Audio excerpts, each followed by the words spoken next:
چې فتح د بیت المقدس فتح کېدل، نبی علیہ الصلوۃ والسلام دا حدیث کې فرمایلی چې احداهن موتی، یو علامه د قیامت دا چې زما مرګ بشي، ثم فتح بیت المقدس، دویم علامه بیا دا چې بیت المقدس به فتح شي.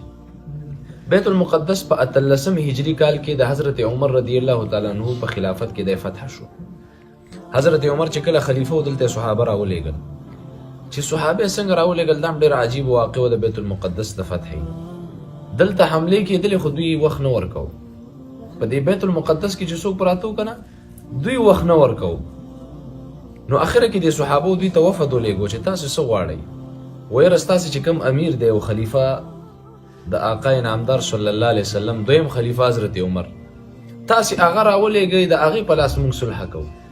زمونږ په کتابونو کې د پیغمبر د خلیفګانو صفات ذکر شوي، که هغه صفات په عمر کې پیدا و پس موږ خپله د بیت المقدس کې لیګانې ورته سپارو. عمر رضی الله تعالی عنہ ته ورته خبر ولېږلو چې دغسې یهود داسې وایي چې موږ د بیت المقدس کې لیګانې په دې شرط سپارو چې موږ د خلیفه وګورو، که علامې پکې د پیغمبر د ملګري وي، صفات پکې وو، چې لیګانې ورکو که نه د مرګه پورې موږ جنګېږو. عمر رضی الله تعالی عنہ را روان شو، د 40 ممالکو خلیفہ، یو غلام ورسره دی او یوازې عمر دی، 2 کسان دي او یو ورسره خیمه ده او یو یې اوښ را روان کړی. په یو اوښ به کله غلام ناستی و، عمر به داسې واګې نیولې وي، بیا به چې د عمر نمبر شو عمر به کېناست او غلام به واګې نیولې وي. د الله شان ته ګوره چې د بیت المقدس ته کله راورسېدل، دلته نمبر د غلام دی په اوښ د کېناستلو او د عمر د پیاده توب نمبر دی. نو دا غلام ورته وی خیر دی ته خلیفه او بیت المقدس نږدې دی، د یهودو علاقه نږدې ده، دا چې ته په ځمکه روان او غلام په اوښ ناستی، خلیفه د مسلمانانو امیر المؤمنین هغې د اوښ واګې نیولې پیاده رواني، نو دا به داسې بېمزې غوندې کار ښکاره شي. ته په دې اوښ باندې کښېنه زه به دا واګې ونیسم.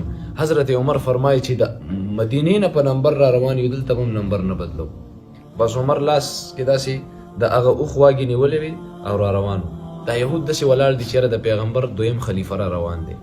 چې داسې وکتل چې په اوښ باندې ناست دی، بس یهودو دلته اوازونه اوچت کړل، وایي دی هغه صفت خاوند نه دی کوم صفات چې د پیغمبر د دویم ملګري زموږ په کتابونو کې ذکر، دا کم چې په اوښ ناست دی په دې کې هغه صفات نشته.